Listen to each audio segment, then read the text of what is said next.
ఈ దినవాక్య ధ్యానాంశం. ఉందా మీ ఇంట్లో ఈ స్థలం? మన చుట్టూ ఉండే అన్యులను గమనిస్తే వారి ఇల్లు ఎంత చిన్నగా ఉన్నప్పటికీ వారి వారి విశ్వాసాలకు సంబంధించిన దేవుని గది ఒకటి తప్పక ఉంటుంది. జీవము కలిగిన దేవుణ్ణి ఆరాధిస్తున్న మన ఇంటిలో అటువంటి ప్రార్థనా గది ఉన్నదా? మాకు అంత పెద్ద ఇల్లు లేదండి అని అంటారా? కాలేజీలో ఒక వ్యక్తి చదువుకునే రోజుల్లో ఒక చిన్న గది ప్రార్థన కోసం ఉండేది. వాస్తవానికి అది ప్రార్థన కోసం ప్రత్యేకంగా ఏర్పాటు చేయబడినది కాదు, కానీ ఆట వస్తువులు పెట్టుకుని ఒక చిన్న స్టోర్ రూమ్. ఆ గదంతా ఆట వస్తువులతో నిండిపోయి ఉండేది. అడుగుపెట్టి అడుగు తీసే అవకాశం ఉండదు. అక్కడ మోకరించడానికి కూడా ఆ స్థలము సరిపోదు. అయినా సరే ఆ చిన్న గదిని ప్రార్థనా గదిగా ఏర్పాటు చేసుకున్నాడు. రాత్రి 10 లేదా 11 గంటల సమయంలో అందరూ పడుకున్నప్పుడు అతడు నెమ్మదిగా లేచి ఆ చిన్న గదిలోనికి వెళ్ళి తలుపు వేసుకుని మోకరించి నా దేవునికి ప్రార్థించాలి. ఆ గదిలో ఫ్యాన్ కానీ వెంటిలేషన్ కానీ ఏమీ లేవు.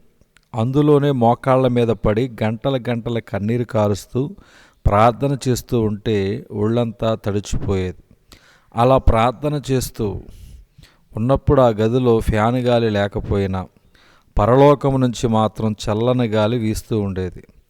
గమనించండి, హాస్టల్లో ప్రార్థన చేయడానికి ఒక స్థలము లేనప్పుడు దేవుడు నాకు ఒక స్థలము చూపించాడు. ఏమిటా స్థలం? ఒక చిన్న స్టోర్ రూమ్. ఆ తర్వాత ఇతర రాష్ట్రాలకు వెళ్ళినప్పుడు అక్కడ ప్రార్థన చేయడానికి అవకాశం లేనప్పుడు అందరూ స్నానాలు చేసి పడుకున్న తర్వాత అతడు నెమ్మదిగా లేచి బాత్రూంలోకి వెళ్ళి మోకరించి ప్రార్థించేవాడు. లేదా రోడ్డు ప్రక్కన, బస్టాండ్లో, పార్కులో, స్టేడియంలలో మెట్టుల మీద మోకరించి ప్రార్థించేవాడు. దేవుడు నిన్ను దీవించి నీకంటూ ఒక గదినో గృహాన్నో ఇచ్చాడు. నీ ఇంట్లో ప్రార్థనకు స్థానం ఉందా?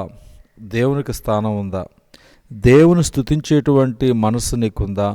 దేవుణ్ణి కీర్తించేటువంటి ఆ వ్యవస్థ నీ కుటుంబంలో ఉందా? నీవు నీ కుటుంబంతో కలిసి దేవుణ్ణి స్తుతించి ప్రార్థించేటువంటి కుటుంబ ప్రార్థన మీ ఇంట్లో జరుగుతుందా? ప్రార్థన చేయడానికి మీ ఇంట్లో మీకంటూ ఒక చిన్న స్థలాన్ని ఏర్పరచుకున్నారా? తల్లి, తండ్రి, మీ ఇంట్లో ప్రార్థన చేయడానికి ఒక ప్రత్యేకమైన స్థలం ఖచ్చితంగా ఉండాలి. మీకున్నది ఒకటే గది అయినట్లయితే ఆ గదిలోనే ప్రార్థించడానికి వీలుగా ఒక చిన్న చాప లేదా దుప్పటిని ఏర్పాటు చేసుకోవాలి.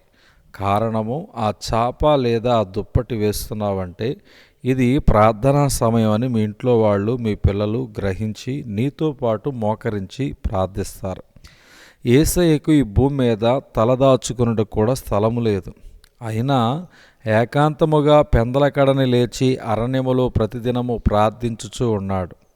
సాయంత్రమున ఒలివ కొండకు వెళ్ళి ప్రార్థించాడు. ప్రార్థించుటకు నీకంటూ మనసు ఉంటే స్థలము పెద్ద సమస్య కాదు. ప్రార్థిస్తున్నావా? ప్రతిదినం